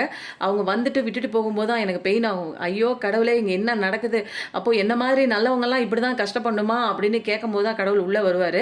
உள்ளே வந்து நீ வந்து நல்லவங்க தான், மற்றவங்களையும் அப்படி எக்ஸ்பெக்ட் பண்ணக்கூடாது, யார் மேலேயும் அடிக்ஷன் வைக்காத, ஓவராக மற்றவங்க உன்னை பார்த்துக்குவாங்கன்னு நம்பிக்கை வச்சேன்னா உதவாங்குவேன். ஃபஸ்ட்டு உன்னை நீ பார்த்துக்கோ, உன்னை கேர் பண்ணு, உனக்கான விஷயங்கள் பண்ணு, உன்னை முன்னேற்றம் பண்ணுறதுக்கு என்ன இருக்குது, உன்னுடைய கெரியரில் என்ன இருக்குது அதை போய் படி, எக்ஸ்ட்ரா என்ன படிக்கணுமோ படி, உன் கூட நிறைய டைம் பேசு, நீனே போதுமான ஒரு பர்சன், நல்லா வந்து வேல்யூ இருக்குது, உன்னோட வேல்யூ என்ன நீ புரிஞ்சுக்கோ, அடுத்தவன் வந்து உன்னை வந்து வேல்யூ பண்ணுவான், உன்னை அங்கீகாரம் பண்ணுவான்னு வெயிட் பண்ணினா எவனும் வரமாட்டாங்க. புரியுதா? இங்கே நடிக்கிற உலகம் ஒரு காலம் நடிக்கும், அப்புறம் இன்னொரு காலம் வந்து அதோட திரை விலகிரும். ஏன்னா கடவுள் காமிச்சு கொடுத்துருப்பாரு, இது வந்து மோசமான ஒரு பீஸு, இதுவோ முன்னாடி நடிச்சிட்டு இருக்கு அப்படின்னு வந்து அவரே சொல்லி கொடுத்துட்டு போயிடுவாங்க. அம்மா என் நபர் என்னை தேடி வருவாங்களா? இந்த கதைக்கு வந்து சோல் கான்ட்ராக்ட் போட்டு நம்ம தான் கூட்டிகிட்டு வரோம், அதனால வருது. சரி இப்போ என்ன பண்ணலாம் அப்படின்னா, என் நபர் என்னை தேடி வருவாங்களான்னு எப்போ பார்த்தாலும் அந்த கேள்வி இருக்குதாங்க செய்யுது. வருவாங்களா வருவாங்களா வருவாங்களா பார்க்கலாமா? அது ஒரு ஏக்கம் இருந்துட்டு தானே இருக்குல்ல. போராட்டத்தில் இருக்காங்க, கண்டிப்பாக வருவாங்க அப்படிங்கிற ஒரு விஷயந்தான் வந்து வந்திருக்கு. ஏன்னா சரியான போராட்டத்தில் இருக்காங்க. நிறைய பேர் உங்கள் பர்சன் வந்து மேனிப்புலேட் பண்ணியிருக்கலாம், அப்புறம் வந்து ஒரு தயக்கத்தோடு இருந்திருக்கலாம், மனசுக்குள்ளே இருக்கிற விஷயங்கள் ஓப்பனாக சொல்லவே சொல்லாமல் இருந்திருக்கலாம். இப்போ வந்து அவங்க டைம் என்ன அப்படின்னா திரும்பி எல்லாம் பார்க்குறாங்க, உங்களை திரும்பி பார்க்குறாங்க. அவங்க லைஃப்பில் இப்போ ஒரு பெரிய போராட்டத்தை, ஒரு பெரிய ஒரு ஒரு விசித்திரமாக நம்ம வாழ்க்கையில் என்னமோ நடக்குதே, நமக்கு ரொம்ப கஷ்டமாக இருக்கே, நம்ம ஏதோ ஒரு சூழ்நிலை கைதி ஆன மாதிரி இருக்கிறோமே அப்படிங்கிற நிறைய விஷயத்தோடு அவர் போராடிட்டு தான் இருக்காருங்க. சேலஞ்சஸ் நிறையா இருக்குது, இருந்தாலும் உங்களை ஒரு கண்ணு வச்ச கண் வாங்காமல் திரும்பி பார்த்துட்டு தான் அவங்க வந்து வேலை பார்த்துட்ருக்காங்க. கண்டிப்பாக உங்கள் நபர் வந்து தேடுறாங்க, வருவாங்களா அப்படின்னா கொஞ்சம் போராட்டத்தில் இருக்காங்க. பார்ப்போம்ல அடுத்த என்ன கேள்வி உங்களுக்கு வருதுன்னு பார்க்கலாம். ஆனால் இப்போ போராட்டத்தில் தான் இருக்குது. அந்த போராட்டத்தின் மத்தியிலும் உங்களை திரும்பி பார்க்குறாங்க. நான் எல்லோரிடமும் அன்பாக இருக்கேன், என்கிட்ட யாருமே அன்பாக இல்லையே ஏன்? நான் எல்லோர்கிட்டையும் அன்பாக இருக்கேங்க, நான் ரொம்ப அன்பாக நடந்துக்கிறேன், ஆனால் என்னை வந்து யாருமே மதிக்க மாட்டாங்க, அன்பு காட்ட மாட்டாங்க அப்படின்னு நிறைய பேர் கேட்குறீங்களோ? ஆமாம் ஆமாம், அன்பு காட்ட மாட்டாங்க அப்படின்னா என்ன அர்த்தம் அப்படின்னா, நீங்கள் நிறைய அன்பு கொடுக்குறீங்க, ஏன்னா ஓவர் அவைலபிலிட்டி. ஒன்று சொன்னார் 10 செய்கிறீங்க அவங்களுக்கு, உங்களை பற்றின கவலை இல்லை. நீங்கள் மற்றவங்களுக்கு அன்பு கொடுக்குறதே தான் வந்து இருக்கீங்களே தவிர, உங்களை நீங்கள் அன்பு பண்ணுறீங்களா, செல்ஃப் லவ் பண்ணுறீங்களா, உங்களுக்கு வேணுங்கிற விஷயம் பார்க்குறீங்களா, உங்கள் உடம்பை கேர் பண்ணுறீங்களா, உங்களுக்குன்னு சில விஷயங்கள் பிடிக்குமே அதெல்லாம் பண்ணுறீங்களா? எதுவுமே நீங்கள் உங்களுக்கு பண்ணலைன்னா மற்றவங்க உங்களுக்கு பண்ண மாட்டாங்க. எல்லாமே ரிஃப்ளெக்ஷன் தான் இங்கே மிரர். நீ உனக்கு எது செஞ்சுக்கிறியோ அதை தான் மற்றவங்க உனக்கு செய்வாங்க. எல்லாமே இங்கே மிரர் தான், கண்ணாடி தான்.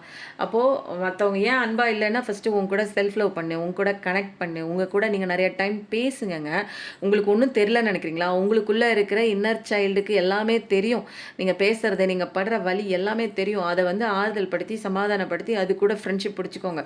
அதோட ஃப்ரெண்ட்ஷிப் எப்பயுமே இருக்கும். யார் இந்த உலகத்தில் இருந்துகிட்டே இருப்பாங்க, காணா போயிடுவாங்க. யார் இருந்தாலும் இல்லைன்னாலும் உங்களுடைய உங்களுக்குள்ளே இருக்கிற அந்த சோல்மேட், அந்த குட்டி வெர்ஷன், குட்டி தம்பி, அவன் தாங்க எப்பயுமே நம்ம கூட இருந்து நமக்கான ஒரு வெற்றி பாதையை நோக்கி போகிறதுக்கு நமக்கு ஹெல்ப் பண்ணுற ஒரு சப்போர்ட்டிவான ஒரு ஃப்ரெண்டுங்க.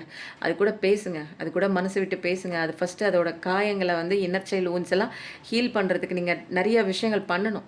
அது கூட ஃப்ரெண்ட் ஆகணும் அப்படின்னா ஃபஸ்ட்டு அதை அழுதுகிட்டு அது உசுருக்கு போராடிட்டுருக்கு. அது ஃபஸ்ட்டு சலைன் பாட்டிலு, குளுக்கோஸ் பாட்டிலெலாம் ஏற்றி அதுக்கு வந்து தெம்பு கொடுக்கணும். நான் இருக்கேன் உனக்கு, யார் இருந்தாலும் இல்லைனாலும் உன் கூட நான் இருப்பேன், எந்த கஷ்டத்துலேயும் உன் கூட நான் இருப்பேன், யாரும் உன்னை எதுவும் சொல்லிடனாலோ பண்ண மாட்டேன்.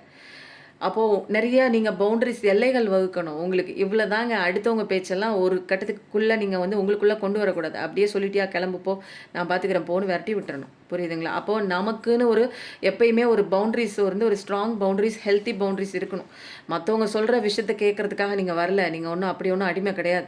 உங்களுக்குன்னு ஒரு வாழ்க்கை இருக்கு. உங்களுக்குன்னு ஒரு சந்தோஷம் இருக்கு. உங்களுக்குன்னு ஒரு கோட்பாடு இருக்கு. உங்க ஆன்மாக்குன்னு சில பயணங்கள் இங்க இருக்கு. அது சில விஷயங்கள இங்க கத்துக்க வந்திருக்கு. நீங்க இப்ப அடிமையாவே உட்கார்ந்துட்டு சேவகம் பண்ணிட்டு இருக்கிறதுக்கு நீங்க இங்க வரல. நீங்க லைஃப் பர்ப்பஸ் என்ன, சோல் பர்ப்பஸ் என்னன்னு தெரிய வைக்கிறதுக்கு தான் இந்த கஷ்டத்துக்குள்ள வந்து நிப்பீங்க. எனக்கு ஏன் வந்து நான் அன்பா இருக்கேன், ஏன் அன்பு குடுக்கல அப்டின்னா என்ன பண்ணணும்? இங்க அன்பு குடுக்குறது யாரு? ஒரே ஆள். யாருன்னா கடவுள் தான். நெறைய இடங்கள்ல இன்னைக்கு கூட நான் வந்துங்க, நீங்க நெறைய பேர் டொனேஷன் பண்ணீங்க இல்லைங்களா? ரொம்ப நன்றிங்க. இன்னைக்கு வந்து நேத்து வந்து உணவு குடுத்தாச்சு. உணவு குடுத்துட்டு வரும்போது, நான் வந்து நெறைய விஷயங்கள் வந்து கம்பேர் பண்ணி பண்ணி பார்த்தேன். அப்போ வந்து நடைமுறை வாழ்க்கையில வந்து எனக்கு கொஞ்சம் சிரிப்பா தான் வந்துச்சு. அப்போ நான் எக்ஸ்பெக்டேஷன் பண்ணேன். இவங்க வந்து எனக்கு அன்பா இருப்பாங்க. அது இவங்க வந்து அன்பா இருக்க மாட்டாங்க அப்படின்னு நெனைக்கும்போது, நம்ம என்ன நெனைக்கிறோமோ அதுக்கு ஆப்போசிட்டா அன்பா இருப்பாங்க அப்படின்னு நெனைச்சவங்க எல்லாமே அன்பே இல்ல அவங்க கிட்ட. அப்போ என்னடா லைஃப்ல வந்து இவ்ளோ நெருக்கமானவங்க கூட நம்மகிட்ட அன்பா இல்லையே! அப்படின்னு நெனைக்கும்போது, ச்சே! எல்லா இடத்துலயும் கடவுளே, நான் வைக்கிற நம்பிக்கை எல்லாமே தோத்து போகுது. இந்த மனுஷங்க மேல நான் நம்புறேன்.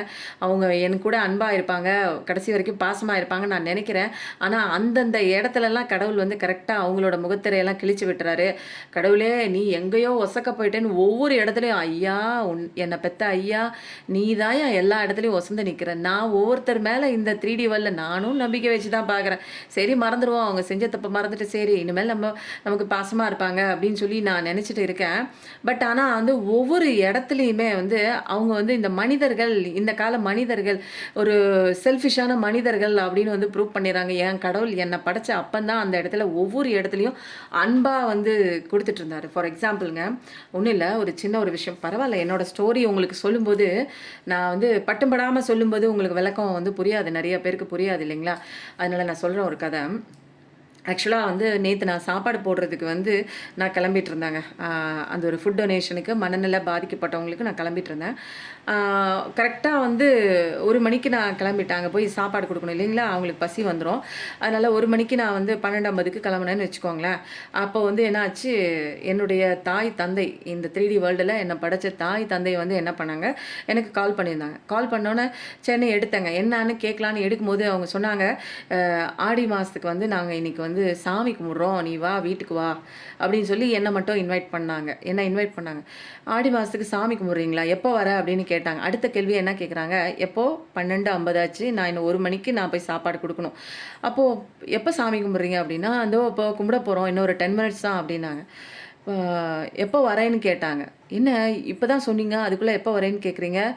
காலையிலே சொல்லணும், இல்லன்னா மொத நாள் சொல்லணும். இல்ல ஓகே, நீங்க இன்னைக்கு காலையில தான் டிசைட் பண்ணீங்க அப்டின்னா, ஓகே ஒரு காலையில நீங்க எப்படியும் சாமி கும்பிடலான்னு டிசைட் பண்ணியிருப்பீங்கல்ல, அப்ப சொல்லியிருக்கலாம்ல. 10 நிமிஷத்துக்கு முன்னாடி சாமி கும்பிடுற 10 நிமிஷத்துக்கு முன்னாடி வந்து நான் வந்து வீட்ல சாமி கும்பிடுறேன் நீ வா. அது பொறந்த பொண்ணுங்க வந்து பக்கத்துல இல்லன்னா பரவால்ல. எங்க அக்கா வெளியூர்ல இருக்காங்க. அவங்கள கூப்பிட முடியல. பட் இதே ஊர்ல தான் நான் இருக்கேன்.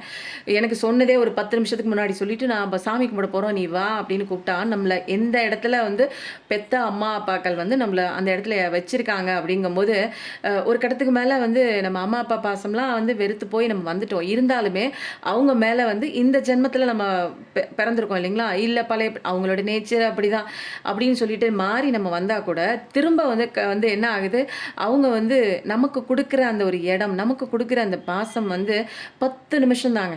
10 நிமிஷத்துக்கு முன்னாடி இன்ஃபார்ம் பண்ணி போறதுக்கு, அப்போ வந்து யோசிச்சு பார்க்கும்போது தான் தெரியுது, கடவுளே நான் இப்பயும் அவங்கள நம்புனேன். ஆனா வந்து அவங்க என் மேல பாசமா தான் இருப்பாங்க. சரி வயசாயிடுச்சு, ஓகே அதெல்லாம் வந்து பெருசா எடுத்துக்க கூடாது. எதையுமே மறப்போம், மன்னிப்போம் அந்த கேட்டகரி வந்தாச்சு. ஆனா வந்து அவங்க வந்து பண்ண ஒரு விஷயம் ஒரு 10 நிமிஷத்துக்கு முன்னாடி சொல்லி, வேண்டா வெறுப்பா கூப்பிடுற மாதிரி ஒரு விஷயம் வந்து இன்வைட் பண்ணும்போது, எனக்கு அந்த இடத்துல எனக்கு நம்ம பாட்டுக்கு நம்ம போலாம்ப்பா. பாருங்க ஆம்புலன்ஸ் சவுண்ட் கேட்குது. நம்ம நம்ம வேலைய பார்க்கலாம். இல்லப்பா எனக்கு வேலை இருக்குப்பா. எனக்கு உடம்பு சரியில்ல. நான் படுத்திருக்கேன் அப்படின்னு சொல்லிட்டேன் நானு. ஆனா ஆக்சுவலா வந்து நான் வந்து உணவு டொனேஷன் குடுக்க போனது வந்து எங்க அப்பா வீட்டுக்கிட்ட தான். நினைச்சிருந்தா எனக்கு முன்னாடியே அவங்க சொல்லியிருந்தாங்கன்னா, நாங்க உணவு டொனேஷன் குடுத்துட்டு நான் எங்க அப்பா வீட்டுக்கு நான் வந்திருப்பேன். கண்டிப்பா அங்க வந்து சாமி கும்பிட்டுட்டு வந்திருப்பேன். சாப்பாடாங்க பெரிய முக்கியம் நமக்கு. நம்ம வீட்ல இல்லாத சாப்பாடா கடவுள் வந்து கையெடுத்து கும்பிடுற அளவுக்கு 4 பேருக்கு குடுக்குற மாரி தான் வந்து நல்லா வச்சிருக்கான். சாப்பாடுக்கெல்லாம் பஞ்சமே கிடையாதுங்க. நல்ல சந்தோஷமா தான் இருக்கேன். அப்போ வந்து அவங்க அப்படி சொல்லும்போது ஒரு 10 நிமிஷம் தானா, ஒரு பொண்ணு தானே, பிறந்த பொண்ணு தானே அது. 10 நிமிஷத்துக்கு முன்னாடி வந்து சொல்லிட்டு நீ வரியா அப்படின்னு கேட்கும்போது எந்த அளவுக்கு நமக்கு இம்பார்ட்டன்ஸ் இருக்குது, எப்படி அன்பு இருக்குது பாரு அப்படின்னு நினைக்கும்போது ஒரு கட்டத்துக்கு மேலே நான் வந்து அம்மா மேலே அப்பா மேலே வந்து அந்த பாசம் வச்சிருந்த ஒரு முன்ன மாதிரி கிடையாது, அவங்க மாறி இருப்பாங்க வயசாக அப்படிங்கும்போது அப்பயும் அவங்க அப்படி தான் இருக்காங்க. காரியம் ஆகணுன்னா ஒவ்வொரு மாதிரி மாறிக்கிறாங்க. நான் தான் சொன்னேன், எந்த இடத்துலையுமே நீங்கள் வந்து எக்ஸ்பெக்டேஷன் வச்சிங்கன்னு வச்சுக்கோங்க, அங்கெல்லாம் பெயின் ஆகும். அது வந்து நம்ம பிள்ளைங்க மேலேயா இருக்கலாம், நம்ம அம்மா அப்பா மேலே இருக்கலாம். சில இடங்களில் கார்மிக்கான அம்மா அப்பா கூட இருப்பாங்க, சில இடங்களில் நல்ல அம்மா அப்பாவும் இருப்பாங்க. எல்லா ஸ்டோரியும் ஒரே மாதிரி இருக்காது. நான் என்ன லெசன் படிக்க வந்திருக்கேனோ அந்த லெசனை வந்து திரும்ப திரும்ப எனக்கு வந்து ரீகால் பண்ணுற மாதிரி இங்கே மனிதர்கள் இப்படி தான் இருக்காங்க அப்படின்னு சொல்லிட்டு நான் பைக்கில் போகும்போதே நினச்சிக்கிட்டு சிரிச்சுக்கிட்டே போகிறேன். நான் ரொம்ப ஒரு பெரிய இது ஒரு இஷ்யூவாக நான் பண்ணலைங்க. நான் எதுக்கு சொல்ல வரேன் அப்படின்னா, நான் நினைக்கிறேன் திரும்ப இந்த மனிதர்கள் வந்து மாறி இருப்பாங்க, ஓகே அன்பாக தான் இருப்பாங்க அப்படின்னு நினச்சிட்டு இருந்தேன். நமக்கு ஒரு இம்பார்ட்டன்ஸ் கொடுப்பாங்க. என்னங்க பெத்த பொண்ணுக்கு இம்பார்ட்டன்ஸ் கொடுக்கறதுல முன்னாடியே சொல்லுவாங்க அப்படிங்கிறதுல ஒரு ஒரு எதிர்பார்க்கறதுல ஒன்றும் தப்பு இல்லைல்ல. ஆனால் எதிர்பார்க்கறது தான் இங்கே பெயின்னு எனக்கு திரும்பவும் வந்து எனக்கு லெசன் சொல்லி கொடுத்தாரு என்னோட அப்பா. யார்? சிவாப்பா. அப்போ தான் நினச்சேன், கடவுளே எத்தனை பேர் மேலே நான் இந்த உலகத்தில் வந்து திரும்ப வந்து அவங்கள நம்பினாலும் எனக்கு இங்கே அடி தான் கிடைக்கிது. இந்த ஜென்மத்தில் இந்த உலகத்தில் வாழ்கிறவங்க எல்லாமே காரியவாதிக தான், செல்ஃபிஷாக அவங்கள மையப்படுத்தி தான் இந்த வாழ்க்கையை வந்து கண்ணோடத்தை பார்க்குறாங்க. ஆனால் நீ வந்து சின்ன வயசுலேருந்தே என்னை வந்து எப்படி அன்பாக பார்த்துக்கிற இல்லை அப்படின்னு சொல்லி எங்கேயோ போயிட்டயா நீ. கடவுளே உன்னை நான் கும்பிட்றேன், நீ வேறு லெவலில் நிற்கிற. நான் வந்து உன்னை என்னவோ நினச்சேன், ஆனால் நீ கொடுக்குற அன்புக்கு இந்த உலகத்தில் யாராலையுமே ஈடு செய்யவே முடியாது. என்னை பாதுகாக்கிறதுக்கு எப்படி பத்திரமா என்னை பாதுகாக்கிற, நீ எவ்வளோ அன்பு கொடுக்குற. இந்த ஒவ்வொரு விஷயங்களையும் நான் என்ன தெரியுங்களா, நான் வந்து அழுகலை, நான் வந்து டிப்ரெசிவ் ஸ்டேட்டுக்கு போகல. ஏன் அப்படி இருக்காங்க, ஏன் இப்படி எங்கள் அம்மா அப்பா இப்படி இருக்காங்க, ஏன் வந்து என் தம்பி கூட சொல்லலை, என் தம்பி ஒய்ஃப் கூட சொல்லலை, இந்த மாதிரிலாம் டிப்ரெசிவ் ஸ்டேட்லாம் போகல. அந்த நேரத்தில் கூட நான் என்னோட அப்பாவோட அன்பை தான் எனக்கு வந்து உணர்ந்தேன். என்னோட சிவாப்பா, என்னோட முருகன், என்னை படைச்ச அந்த கடவுளோட அன்பு பாருங்க வேறு லெவலில் இருக்குது. எனக்கு நல்லதை கொடுக்குற அவரோட அன்பை என்னால் ஃபீல் பண்ண முடிஞ்சு. அப்பா ஓ அன்புக்கு இந்த உலகத்தில் ஏணி வச்சாலும் யாருக்குமே எட்டவே முடியாது. திரும்ப திரும்ப எக்ஸ்பெக்டேஷனில் போகக்கூடாதுன்னு எனக்கான லெசன் திரும்ப திரும்ப ரிப்பீட் ஆகுது. ஆனால் என்னென்னா எனக்கு இங்கே பெயின் இல்லை, லெசனை தான் நான் கற்றுக்கிறேன். இன்னும் நீ நம்பாத, இன்னும் யாரும் எல்லாரும் அப்படி தான் இருப்பாங்க, இது மாயான உலகம், உன்னை நம்ப, உனக்கான ஒரு ஸ்பேஸ் வச்சுக்கோ, உன்னை நீ செல்ஃப் கேர் பண்ணு, செல்ஃப் லவ் பண்ணு, நிறைய பேருக்கு நல்லது செய்ய அப்படிங்கிற மாதிரி ஒரு பெரிய ஒரு படிப்பினை வந்து எனக்கு கிடச்சிச்சுங்க இன்றைக்கி. அதனால் எல்லாருக்குமே இங்கே படிப்பினை தாங்க, படிச்சுட்டே தான் இருக்கணும் போகிற வரைக்கும். நான் என்ன பண்ணால் என் கஷ்டம் தீரும். நம்மளும் கேள்வி மேலே கேள்வி வந்து கேட்டு தாங்க இருக்கோம். கடவுளும் நிறையா பதில் மேலே பதில் சொல்லிட்டு தான் இருக்கான். புரிஞ்ச பாடு இல்லை, அவ்வளோதான். நமக்கு இன்னும் புரியலை. கேள்வி கேட்குறதில் தான் இருக்கோமே தவிர என்ன சொல்கிறாங்க, நம்ம என்ன பண்ணணும், நான் என்ன பண்ணணும் அப்படிங்கிறத வந்து இப்போ தான் நீங்கள் கடைசியாக கேட்டிருக்கீங்க. இது கடைசி கொஸ்டின்ங்க, இந்த ஜாரில் உள்ள கடைசி கொஸ்டின். நான் என்ன பண்ணால் என் கஷ்டம் தீரும். அப்பா இருக்கிறதுலே உண்மையிலே சொல்கிறேங்க, இதில் ஏகப்பட்ட கொஸ்டின்ஸ் நம்ம ரெகுலராக பார்த்துட்டே இருக்கோம். ஆனால் இந்த கேள்வி வந்து கடைசியில் வந்தது ஒரு பெரிய மிராக்கிளான ஒரு விஷயம் தாங்க. என்னென்னா, நான் என்ன பண்ணால் இந்த கஷ்டம் தீரும். அப்போது நான் என்னவோ பண்ணணும் அப்படிங்கிறத தெரிஞ்சுக்கிட்டீங்கல்ல, என்ன பண்ணணும் அப்படிங்கிறத வந்து நம்ம பார்த்துடலாங்க. சூப்பரான கேள்விங்க உண்மையிலே. ஐயோ 40 மினிட்ஸ் ஆச்சு. செல்ஃப் லவ் பண்ணுங்கள். நீங்கள் குயினு தாங்க, நீங்கள் கிங்கு தாங்க. நீங்கள் அன்பின் பிறப்பிடங்க. நீங்கள் போய் அன்புக்காக ஏங்காதீங்க, யாரையும் எக்ஸ்பெக்ட் பண்ணி நிற்காதீங்க. நீங்கள் ஃபுல் ட்ரஸ்ட்டு உங்கள் மேலே வைங்க. நீங்கள் எல்லாத்துக்கும் தகுதியான பர்சன் தான், நீங்கள் நல்லவங்க தான். அன்பை கொடுத்துட்டே இருங்க, அதை வந்து எக்ஸ்பெக்ட் பண்ணாதீங்க. ஏன்னா ஒருத்தவங்க வந்து நம்ம மேலே வந்து அன்பு கொடுத்துட்டு ஏமாற்றிட்டு போயிட்டாங்க அப்படிங்கிறதுக்காக நம்மளும் வந்து அதே மாதிரி யாருக்குமே அன்பு கொடுக்காம இருக்கணும், யாரையும் நம்பக்கூடாது, அந்த மாதிரி கேட்டகரி கிடையாது. நம்ம கடவுளோட குழந்தைங்க, அன்பு கொடுப்போம், எக்ஸ்பெக்டேஷன் வேண்டாம், பெயின் வேண்டாம். ஏன்னா நிறைய கஷ்டங்களை தாண்டி வந்துட்டோம். நம்மளோட இயல்பே வந்து என்ன தெரியுங்களா, கடவுள் தன்மை தான், இரக்க குணம் தான். அந்த ஒரு நேச்சரை வந்து நீங்கள் எப்போயும் விட்டுறாதீங்க. உங்களை பார்த்துக்கிற விஷயத்த நீங்கள் வந்து எப்பயுமே மறக்கவே கூடாது. காலம் எப்படி எவ்வளோ கஷ்டம் கொடுத்தாலும் உங்களை நீங்கள் பார்த்துக்கிறதில்ல, உங்களை நீங்கள் செல்ஃப் கேர் பண்ணுறதில்ல, உங்களுக்கு கூட நீங்கள் பேசுகிறதில்ல, உங்களுக்கான டைம் ஸ்பெண்ட் பண்ணுறதில்ல, உங்களுக்கு பிடிச்ச விஷயம் பண்ணுறதில்ல, இதெல்லாம் வந்து சாக்ரிஃபைஸ் பண்ணிவிட்டு மற்றவங்களுக்காக உங்கள் வாழ்க்கையை வாழும்போது தான் இங்கே நிறைய அடி கிடைக்கும். அதனால் நீங்கள் என்ன பண்ணால் உங்கள் கஷ்டம் தீருன்னா உங்களை மட்டும் நீங்கள் டேக் கேர் பண்ணுங்கள். நீங்கள் செய்ய வேண்டிய விஷயங்களில் கான்சன்ட்ரேஷன் பண்ணுங்கள். புரியுதுங்களா? உங்கள் கையில் 4 காசு சம்பாதிக்கிற வழியை பாருங்கள். பாருங்கள். அடுத்தவங்க என்ன சொல்லுவாங்க, அடுத்தவங்களுக்கு நல்ல பிள்ளையாக நம்ம நடந்துக்கணும், அப்படி திருப்திப்படுத்தணும், மற்றவங்கள திருப்திப்படுத்தினா தான் நமக்கு சந்தோஷம் அப்படின்னு நினச்சிங்கன்னா, மற்றவங்கள திருப்திப்படுத்திட்டே இருப்பீங்க, நீங்கள் வாழவே மாட்டீங்க. உங்களுக்கு வந்து துக்கம் தான் சார்ந்திருக்கும். ஏன்னா யாரையுமே அவ்வளோ சீக்கிரம் வெளியில் இருக்கிறவங்கள திருப்திப்படுத்த முடியாது. அப்போது அவங்களுடைய ஒவ்வொரு நகர்வுகளும் ஒவ்வொரு மனநிலையும் உங்களுடைய சந்தோஷத்தை பாதிக்கிற மாதிரி நீங்கள் அலோவ் பண்ணக்கூடாது. நீங்கள் சந்தோஷமாக இருக்கிறது தான் இந்த உலகத்துக்கு வந்திருக்கீங்க. உங்களோட சந்தோஷம் உங்ககிட்ட தான் இருக்குது. மற்றவங்களோட வேலிடேஷன், மற்றவங்களோட அங்கீகாரம், மற்றவங்களுக்கு சேவை பண்ணுறதுக்காக நீங்கள் வரல. புரியுதுங்களா? சேவை பண்ணணும்னு தோணுச்சுன்னா இல்லாதவங்களுக்கு சாப்பாடு வாங்கி கொடுங்க. அதுவே பெரிய சேவை. புரியுதுங்களா? அதான் நல்ல காலம் உங்களுக்கு வருது, கண்டிப்பாக வருது, சூப்பராக வருது. இன்றைக்கி வந்து என்னன்னு தெரில, நிறைய டைம் போயிடுச்சு. நான் நிறைய எடுக்கணும்னு நினச்சேன், ஒன்றும் எடுக்க முடியல. பொறாமை, கோபம், பேராசை, பகை ஆகிய மன அழுக்குகளை தியானம் என்னும் நீரால் கழுவ வேண்டும். கண்டிப்பாங்க மெடிடேஷன் பண்ணால் மட்டும்தாங்க எனக்கு இந்த அளவுக்கு நான் வந்து ஓரளவுக்கு ஞானத்தோடு பேசுகிறேன் அப்படின்னா மெடிடேஷன் தான். கண்ணை மூடி உட்காந்தேன். அவ்வளோ ஞானமும் வந்து அந்த முருகக்கடவுள் என் மைண்டுக்குள்ளே உட்காந்து சொல்லி கொடுக்குற மாதிரி அவர் தான் தினமும் வந்து ரீடிங் கொடுக்குறதுக்கு அவர் தான் பாயிண்ட் எடுத்து கொடுக்குறாரு. கண்ணை மூடி உட்காருங்க. உங்களுக்குள்ளே இருக்கிற பொறாமை, கோபம், பேராசை, பகை ஆகிய மன அழுக்குகள் எல்லாமே இந்த தியானத்தால் அப்படியே கழுவி வெளியே தள்ளிடலாம். ஓகேங்களா? உங்களுக்கு வந்து எந்த டேஞ்சரான நிறைய விஷயங்களில் வந்து உங்களை யார் பாதுகாக்க போகிறா, கஷ்டத்துலேருந்து உங்களை யார் பாதுகாக்க போகிறா அப்படின்னா கடவுள் ஒருத்தர் இருக்கார். முருகனை பிடிச்சிக்கோங்க. வேலும் மயிலும் துணைன்னு போடுங்க. முருகன் யுகம் தான் இது. எப்பேற்பட்ட நீங்கள் யாரை கும்பிட்டாலும் சரிங்க, முருகன்கிறது ஒரு எலக்ட்ரோ மேக்னெட்டிக் ஃபோர்ஸ் தான். அவரை பிடிச்சிக்கோங்க, அவரை காலை பிடிங்க. அவர் வந்து நம்மளை நல்லா காப்பாற்றுவார். ஓம் சாண்டிங் மெடிடேஷன்லாம் பண்ணுங்கள். மெடிடேஷன் கிளாஸும் போயிட்டுருக்கு, பர்சனல் வந்து ரீடிங்கும் போயிட்டுருக்குங்க. உங்களுக்கு மெடிடேஷன் வேணுமா, மேனிஃபெஸ்டேஷன் வேணுமா, ஹீலிங் கிளாஸ் வேணுமா, எனர்ஜி கிளாஸ் வேணுமா, எது வேணுமோ நீங்கள் வந்து டைரோ கிளாஸும் போயிட்டுருக்கு. படித்து நீங்கள் வெளியில் வந்துடலாங்க. ஏங்க கஷ்டப்பட்டுட்டே இருக்கீங்க? கஷ்டப்படுறதுக்கெலாம் கடவுள் உங்களை வந்து படைக்கல. என்னன்னா நம்ம என்ன பண்ணிட்டு இருக்கோம் நமக்கு தெரியாதனால நமக்கு அடி விழுவுது. அதுலேருந்து திருத்திக்கணும் அப்படின்னா ஒரு ஸ்டெப் முயற்சி பண்ணி நம்ம தான் வெளியில் வரணும். ஓகேங்களா? திருச்செந்தூர் போயிட்டு வாங்க. நிறையா பேர் வேண்டிகிட்டு இருக்கீங்க.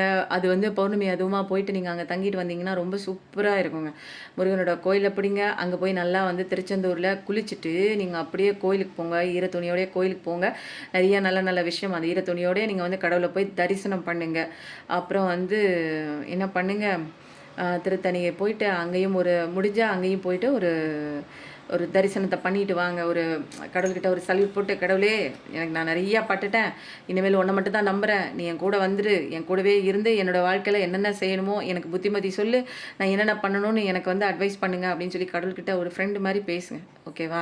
அவர் மட்டும்தான் நம்ம கூட எப்பயுமே இருப்பாங்க. கடவுள் தான் எப்பயுமே கூட இருக்காங்கங்கிறத நீங்கள் ஃபீல் பண்ணிகிட்டே இருங்க. கடவுள் தான் நம்ம வாழ்க்கையை மாற்ற போகிறாருன்னு 100% இல்லை, 1000% நம்பிக்கை இருந்தால் மட்டும்தான் இந்த உலகத்தில், இந்த பிரபஞ்சத்தில் எல்லா விஷயமும் உங்களுக்கு கிடைக்கும்.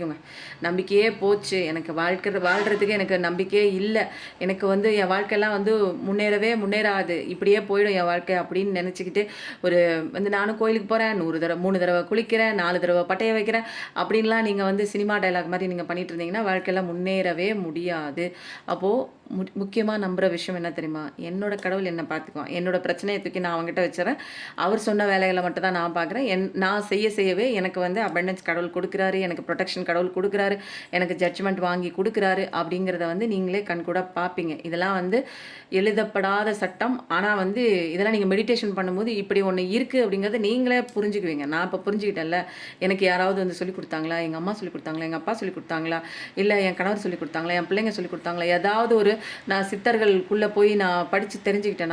எனக்கெல்லாம் படிக்கிறதே சுத்தமாக எனக்கு பிடிக்காதுங்க. படிக்க புக் எடுத்தாலே எனக்கு தூக்கம் வரும். நிறைய விஷயங்கள் வந்து காதில் கேட்பனே தவிர அது சித்தர்கள் பற்றின விஷயங்கள் இன்ன வரைக்கும் எனக்கு அவங்க மேலே எனக்கு அட்ராக்ஷன் இருக்குது. இன்னும் அந்த பக்கம் போகிறதுக்கு உண்டான ஒரு டைம் எனக்கு கிடைக்கல அப்படின்னு சொல்லலாம். அப்படி தான் இருக்குது. அப்போது கண்ணமூடி உட்காரும்போது எனக்கு நிறைய விஷயங்கள், எனக்கு 4 மணிக்கு எழுந்திரிச்சு மற்றவங்களுக்கு எனர்ஜி ஹீலிங் கொடுக்கறதுனால எனக்கு நிறைய விஷயங்கள் கடவுளை டவுன்லோட் கொடுத்துட்டே இருக்கார். நான் இப்போ பேசும்போது என்ன பண்ணுறேன், ஏதாவது எழுதி வச்சுட்டு பண்ணுறேன், நான் ஒன்றுமே இல்லைங்க, அப்படியே பேசுகிறேன், டவுன்லோட் வருது. அப்போது உங்கள் கஷ்டத்தில் நீங்கள் இருக்கிறது, நான் இப்படியே இருந்துக்கிறேன் அப்படின்னு சொல்லிட்டு நீங்கள் இருக்கிறது, அது உங்களோட சாய்ஸுங்க, உங்களோட ஃப்ரீவில். நான் இந்த ஜென்மத்தில் இப்படியே கஷ்டப்பட்டுட்டே நான் போய் சேர்றேன் அப்படின்னா அதுவும் உங்கள் ஃப்ரீவில். இல்லை எனக்கு இந்த கஷ்டம் பிடிக்கல, என் வாழ்க்கை மாறணும், நான் சந்தோஷமாக இருக்கணும் அப்படின்னு நீங்கள் நினச்சிங்கன்னா அது உங்கள் சாய்ஸ் தான். அப்போது நம்ம என்ன செய்யணும் அப்படிங்கிற ஒரு எல்லா வாய்ப்புகளுமே உங்களுக்கு ஆப்பர்ச்சுனிட்டிஸுமே பிரபஞ்சத்தில் ஓப்பனாக இருக்குது. நல்லது வேணாலும் நீ நல்லது பண்ணிக்கோ, கெட்டது வேணாலும் கெட்டது பண்ணிக்கோ. இல்லை எனக்கு வாழவே பிடிக்கலன்னு நிறைய பேர் போய் சேர்றீங்களா, அதுக்குமே வந்து ஃப்ரீ ஆப்ஷன்ஸ் தான், ஃப்ரீ வில் தான். அப்போது எல்லாத்துக்குமே ஆப்ஷன்ஸ் இருக்குது. இங்கே நம்ம எதை சூஸ் பண்ணுறோம் அப்படிங்கிற ஒரு விஷயத்தில் தான் இருக்குது. கடவுளை நம்ம சூஸ் பண்ணிட்டோம்னா சரியான பாதையில் அவர் கூட்டிகிட்டு போயிடுவார். ஓகேங்களா? நம்பிக்கை தாங்க முக்கியம். இங்கே என் வாழ்க்கை மாறும்னு நம்பிக்கை இருக்கணும். ஃபர்ஸ்ட்டு புரியுதுங்களா? எனக்கு ஆரம்பத்தில இந்த ஒரு டார்க் நைட் ஆஃப் த டைம்லலாம் என் வாழ்க்கை மாறுங்கிற அந்த நம்பிக்கைய விட நான் என்ன தெரியுமா பண்ணேன்? எனக்கு இங்க என்ன நடக்குதுன்னே எனக்கு புரியல. எனக்கு இப்படி இருக்க புடிக்கல. கடவுளே என்ன மாத்துன்னு சொல்லி சரண்டர் ஸ்டேட்டுக்கு போயிட்டேங்க நானு. ஃபர்ஸ்ட்டு வந்து சரண்டர் ஸ்டேட்டுக்கு தான் போனேன் நானு. எனக்கு இங்க மாறுங்கிற நம்பிக்கை எனக்கு ஏன்னா எனக்கு சுத்தி நடக்கிற விஷயங்கள்ல எங்க வருங்க நம்பிக்கை? வாழ்க்கையே வந்து சந்தோஷமே இல்ல, எதுவுமே இல்ல, புடிக்கல அப்படிங்கும்போது நான் என்ன பண்ணுவேன்? எனக்கு இங்க நம்பிக்கை வருமா? என் வாழ்க்கை திரும்ப மாறும் அப்படிங்கிறது ஒரு பொய்யான ஒரு ஹோப் எனக்கு. அந்த நேரத்தில எனக்கு வரல. உங்கள மாரி தானே நானும். அப்புறம் உங்கள மாரி தானேங்க நானும் திங்க் பண்ணுவேன். அப்ப என்ன பண்ணேன்? எனக்கு பிடிக்கல. எனக்கு எதுவுமே வேணாம். கடவுளே எனக்கு நீ தான் வேணும். எனக்கு என்ன செஞ்சா இந்த கஷ்டத்துலேருந்து நான் வெளில வரணும். எனக்கு எந்த இது மேலயும் எனக்கு வந்து ஈடுபாடு இல்ல. நான் இனிமேல்லாம் வந்து சந்தோஷமா வாழ்வேங்கிற எனக்கு நம்பிக்கை இல்ல. எனக்கு நீ என்ன பண்ணு? எனக்கு இப்படி இருக்க புடிக்கல அப்படின்னு சொல்லி அவர பிடிச்சேங்க. சரண்டர் தான். பண்ணிட்டு நீ என்ன பண்ணுவியோ சொல்லு. எங்கெங்கேயோ கூட்டிட்டு போனாருங்க. எனக்கு தெரியாத மெடிடேஷனுக்குள்ள இதுவரைக்கும் நான் பண்ணாத மெடிடேஷனுக்குள்ள நெறைய கத்துக்க வச்சார். தனியா போக வச்சார். தனிமையில இருக்க வச்சாரு. அப்போ அந்த தனிமைய வந்து நான் என்ன பண்ணிட்டேன், என்ன வளர்க்குற ஒரு விஷயமா, எனக்குள்ள இருக்கிற டேலண்ட்ட புரிஞ்சுக்கிற ஒரு விஷயமா, என்னோட சோல் பர்ப்பஸ் என்னன்னு தெரிஞ்சுக்கிற ஒரு விஷயமா, அந்த நேரத்த நான் பயன்படுத்த ஆரம்பிச்சுட்டேன். தனிமைய நான் உட்காந்து அழுகல. தனிமைய நான் வந்து "ஏன் கடவுளே எனக்கு இப்படி பண்ணிட்ட? இவ்ளோ சொந்தங்கள் இருந்து நான் இன்னைக்கு தனியா அனாதையா நிக்கிறேன்னு" நான் கடவுள்கிட்ட கேள்வி கேட்கல. அந்த நேரத்துல என்னுடைய வளர்ச்சிக்கு உண்டான பாதைய மட்டும் தான் நான் வந்து அத கரெக்ட்டா பண்ணேன். நான் வந்து பெரிய வந்து ஒரு டேரோ ரீடரா வருவேன். நெறைய பேருக்கு ஹீல் குடுப்பேன். அதெல்லாம் எனக்கு முன்னாடியேவா தெரியும்? எனக்கு தெரியாது. நான் என்ன நெனச்சேன்னா, நான் செய்யிற விஷயங்கள கரெக்ட்டா கடவுள் என்ன ஏதோ ஒண்ணு படிக்க சொல்லியிருக்காரு. அத நான் வந்து படிக்கிறேன். அது தொடர்ச்சியா பண்றேன்னு தான் நான் பண்ணேன். கன்சிஸ்டன்ட்டா பண்ணேன். விடாப்பிடியா பண்ணேன். அப்பதான் தெரிஞ்சது என்னோட சோல் பர்ப்பஸ் இதுதான். அதனால தான் எனக்கு இவ்ளோ அடி உதை கிடைச்சிருக்கு. இவ்ளோ அடி உதை கிடைச்சு கரெக்ட்டான பாதைக்கு என்ன கூட்டிட்டு போயிட்டாரு.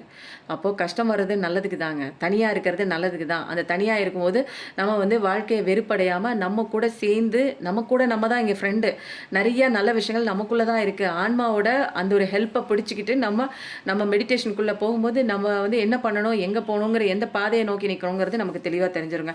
இந்த ரீடிங் எனக்கு ரொம்ப வந்து பிடிச்சிருந்துச்சு. உங்களுக்கு எப்படி இருக்குன்னு சொல்லுங்க. கண்டிப்பா நல்லதே நடக்கும். அ நம்மளும் வாழ்வோம், மத்தவங்களையும் வாழ வைப்போம். Thank you so much. நன்றி. வணக்கம்.